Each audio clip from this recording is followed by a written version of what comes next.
Next up, we got how the 2023 Tampa Bay Rays broke baseball. Now, if y'all haven't heard, bro, the Rays right now is like 12 and up.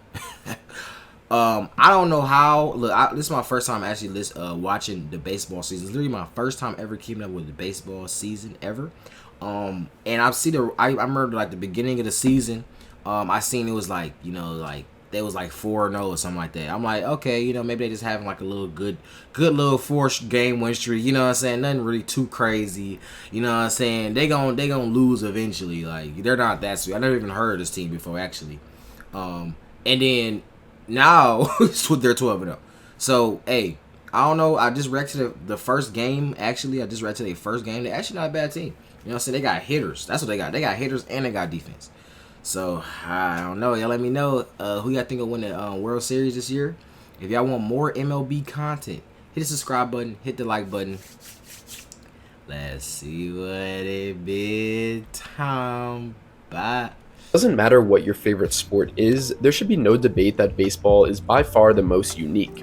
They play 162 regular season games in 180 days in the form of 3 or 4 game series in 30 stadiums that are all significantly different from one another. But it's not just when and where the teams play that makes baseball so unique, it's also very different in the way teams are constructed. This isn't the NBA where having 1 or 2 of the best players in the league pretty much guarantees you'll be in the finals.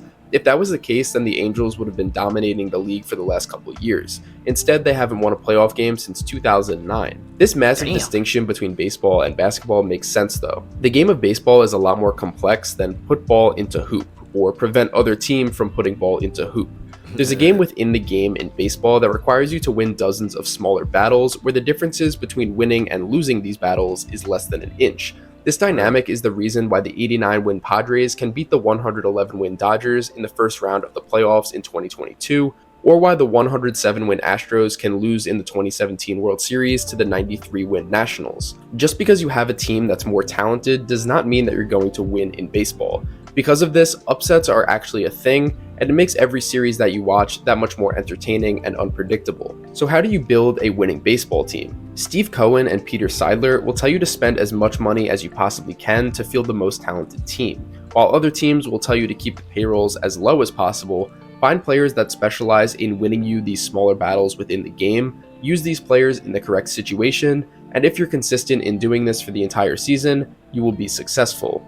That has been the plan for the 2023 Tampa Bay Rays, and so far, it seems to be working. Before I go any further, welcome to the War Room, a channel where I discuss all things sports related. I'm going to be making MLB content all season long, so subscribe to the channel if you're new, and let's get straight to it. Since the Rays became a team in 1998, they've been above the league average payroll just one time, which was the 2000 season where they ranked 10th. Every single year besides that, they've been in the bottom half. In fact, in that same span, they've ranked in the bottom 3 lowest payrolls amongst the 30 MLB teams in 16 different seasons, including this year where they ranked 28th. It's funny because I think they just broke a record too. That's the funny part. They just broke a record. I think they're the first time ever in Rays history they went 12-0, undefeated season so far. Hey, bruh. All proud of y'all, dude. No cap. 26-man payroll of just over $56 million. Historically speaking, teams with this low of a payroll shouldn't be doing what the 2023 Tampa Bay Rays are doing. Because at the time of this recording, the Rays are the first team to start a season 10-0 since the 1987 Brewers. In Tampa's first 10 games, they put up 76 runs while allowing just 18, which are both leading the league. This plus 58 run differential in the first 10 games is a number we haven't seen since the 1880s, but it doesn't end there. What? Tampa won its 10th game last night versus the Red Sox 1-0, with Peter Fairbanks getting the save. By MLB's definition, a save is awarded to the relief pitcher who finishes a game for the winning team under certain circumstances. A relief pitcher recording a save must preserve his team's lead while doing one of the following: enter the game with a lead of no more than 3 runs and pitch at least 1 inning, enter the game with the tying run in the on-deck circle at the plate or on the bases, pitch at least 3 innings. But the irony of me bringing this up is out of the 30 teams, the Rays were the last one to record a save, which is confusing because how does a team start 9-0 but have 0 saves? Well, the answer to that question is because Tampa has won each of their first 9 games by at least 4 runs. So they weren't not getting saves because of a lack of winning late in games, but because they're beating opponents so badly that the relievers can't possibly meet these requirements. But now we have to answer the question, How are they doing this? Well, Right. simply put, when it comes to the lineup, they have the perfect combination of hitting for power and not striking out. In Yep. fact, they are number one in the league in home runs hit with 25 and dead last in strikeouts with only 65. The Rays also lead the Dang. league in RBIs with 75, which makes them the only team in baseball to have more RBIs than strikeouts this season, and no Wow. other team is even close. When you take these things into consideration, it makes sense that they are number one in the league in on-base percentage, slugging, and obviously OPS, which is a combination of the two. The pitching side of things are just as dominant. Bro, The and then Rays did y'all see last game? They had a new. He was, bro. He looked young as fuck, bro. This dude looked like he was fresh out of high school. I'm talking about fresh out of 12th grade. Maybe not even 12th grade. Maybe 11th. Bro, he even had peach fuzz on his face, bro. And he was in the league striking everybody out, bro. Bro was sweet as hell. I'm like, bro, who is this pitcher? You know what I'm saying? They have, and they told me it was his debut game. His debut game, he was doing it. I don't know what pitcher they've been using this whole time. Like I said, because I haven't watched any of their games. But just off of that debut pitcher I see, I'm like, okay, they have to have talent then. Because if they have him, and then they already got the other pitcher they've been using, so they already got the OG. So now they got new people coming in going crazy. Oh, the Ray, hey, who gonna stop him, bro? Who gonna stop him? Rays lead the league with an ERA of a 1.7, with the next closest team being the Twins with a 2.63. So on average, they're letting up almost a full run less than the next closest team. They lead Major League Baseball in shutouts with 4. 3 out of those 4 came in the last 3 games when they beat the Athletics 11-0 in back-to-back games, followed by a 1-0 win over Boston. The pitching has let up the least amount of hits, least amount of earned runs. Opponents bat 184 against them. They have a team whip of a .9 and have allowed the least amount of home runs. Speaking of home runs let up, in a game last week versus the Giants, White Sox starter Michael Kopech let up 4 home runs in 1 inning by himself. The Tampa Bay Rays as a team have allowed only 4 home runs total in their first 10 games played. If we're being completely honest, I can go through every single player on this roster and talk for minutes about each of them and the impact they have, but then this video would take forever, and by the time I finish editing it, the Rays will be 15-0. So to save some time, we're going to highlight some key players, how the Rays got them, their stats thus far, and how much they're getting paid, starting with Wander Franco. The Rays signed Franco in 2017 as an international prospect out of the Dominican Republic for $3.85 million at the age of 16 years old. Today, Franco is 22 and one of the fastest rising stars in the game. Tampa has always thought highly of him, and in late 2021, they wanted to make sure he was a Ray long-term. So they signed him to an 11-year, $182 million extension that is heavily backloaded. He currently leads the American League in home runs with 4, has a .317 batting average, and an OPS over 1. There's a good chance he makes his first career All-Star appearance this year, and the Rays are getting all of this for just $2 million.